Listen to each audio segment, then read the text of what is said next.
I would wager any money that 95% of the people watching here at least have violated the rule in the title.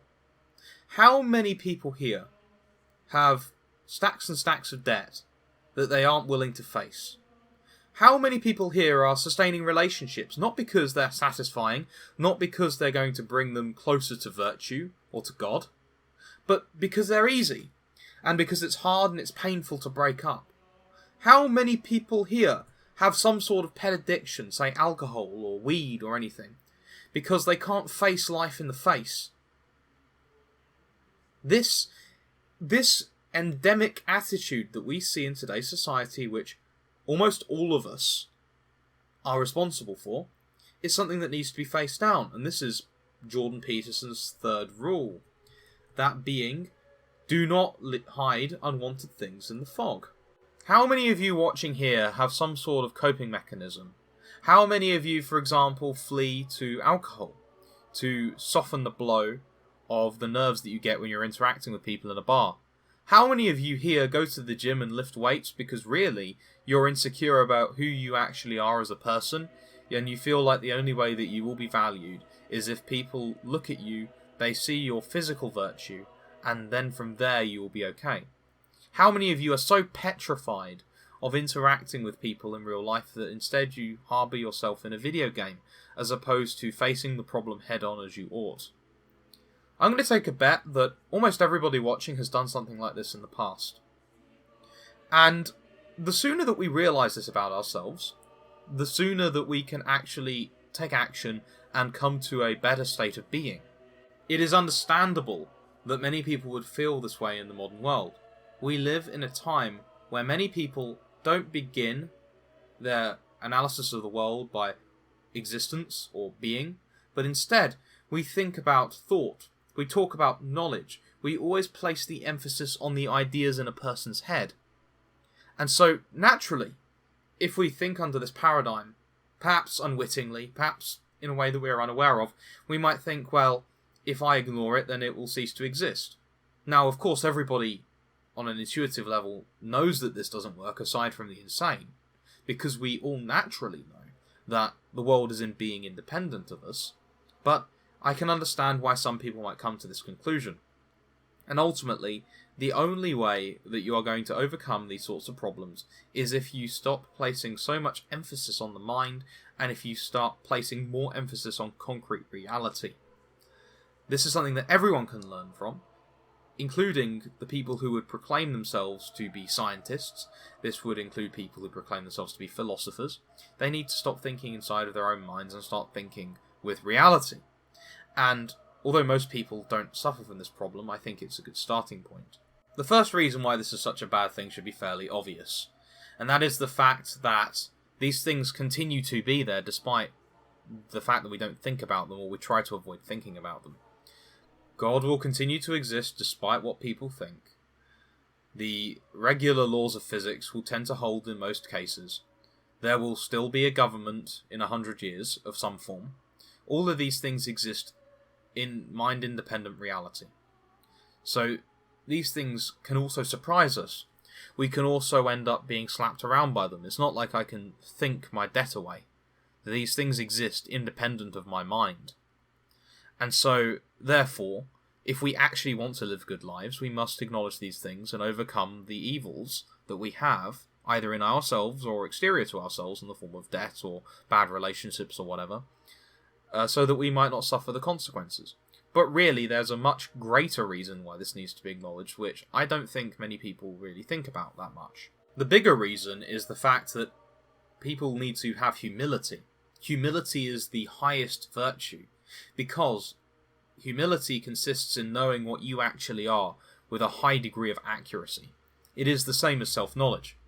And the reason it is called humility and not just self-knowledge is because humility consists in recognizing that everything you have ever received in your entire life is a gift. Every single thing. From your body, to your mind, to your job, to your wages, to your wife, to anything that you might possess. Now you might protest, but my wages, they paid for my house, they paid for my car. I bought my computer with the sweat of my brow.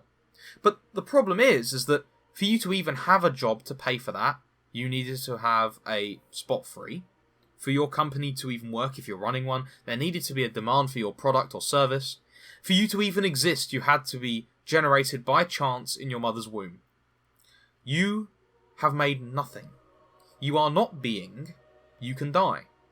The only thing that makes things is pure being, because all things that are reliant on being, and being is personal. I'll actually place a proof of this, being God, as one of the cards in the video, if you wish to watch that. So, recognizing this is absolutely crucial. The same thing with all of our good actions. All good actions produce being. We are not being, therefore, despite the fact we may have made a decision to do a good thing, ultimately the origin of this is not us. The origin of that is in being. But our evils are a lack of being. And being doesn't produce non-being, because it's the absence of being. And therefore this is our fault.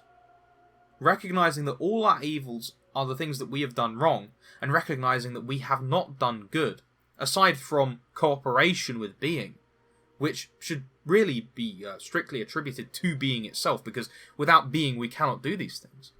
This is humility, and hiding this in the fog means that we cannot reckon the world around us properly, which leads to the same problems that I have described in the previous point. Do we wonder why the prideful are torn down? Do we wonder why those who rest on their laurels often have nothing to rest on? Do we wonder why those people who get overconfident are often confounded? This is the reason. They think that the good that they do originates in themselves.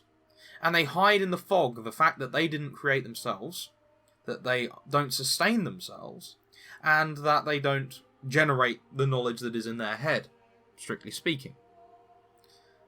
The ignorance of this is a form of hiding in the fog things. That you, yourself, are not the beginning of good, but you are the beginning of all the evil that you do. If you acknowledge this fact, then you are way better disposed to deal with the problems in your life, because it means that you can accept responsibility for them, and then proceed on. Now, how do we overcome these problems?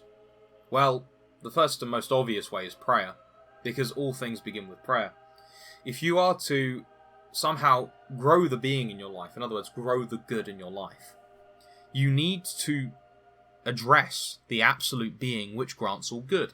And that is what prayer is, the lifting of the intellect and the will to God. And God, being the absolute being, can grant you goods from that. That is why Christ says, "Ask and you shall receive," if you do his commandments. This is the first one. But a more concrete way of doing it would be to use an examination of conscience. Now, these exist for interior things like sins, like bad habits, masturbation, cigarette smoking, alcoholism, spending in a unmeasured manner.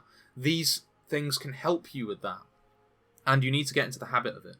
In fact, I'm going to link in the description a particularly long and detailed one. And what I would recommend doing is that you would use this ideally daily. With a piece of paper, you sit down and you write out where you have offended against the examination of conscience. Ideally, you would do this daily. But I understand that this is something hard to get into the habit of because it's time consuming. So I would recommend that you start with once a week. Now, ideally as well, what you would also do is you would find similar checklists for your relationship, for your finances, for what have you. Now, I'm unaware of any of these. I would be very surprised if Dave Ramsey doesn't have one for financial things. In fact, I think he does. But you get the principle. The principle is that you have this examination. You have a list of points where you see where you're going right and where you're going wrong. And where you go wrong is where you correct yourself.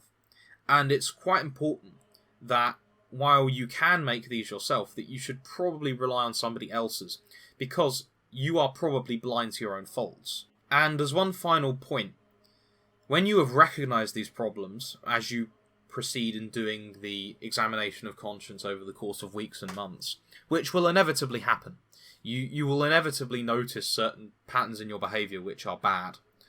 Do not fear these faults, because you can overcome them by God's grace. You can. it's a simple fact. You just have to apply yourself, right? How many of you here have actually succeeded with nofap, for example? I imagine that there's a fair number. How many of you have quit addiction to smartphones? That's another thing that is plausible. How many of you here have paid off high-interest loans? You can do this with all things if you wish. As long as you have the grace of God, you can.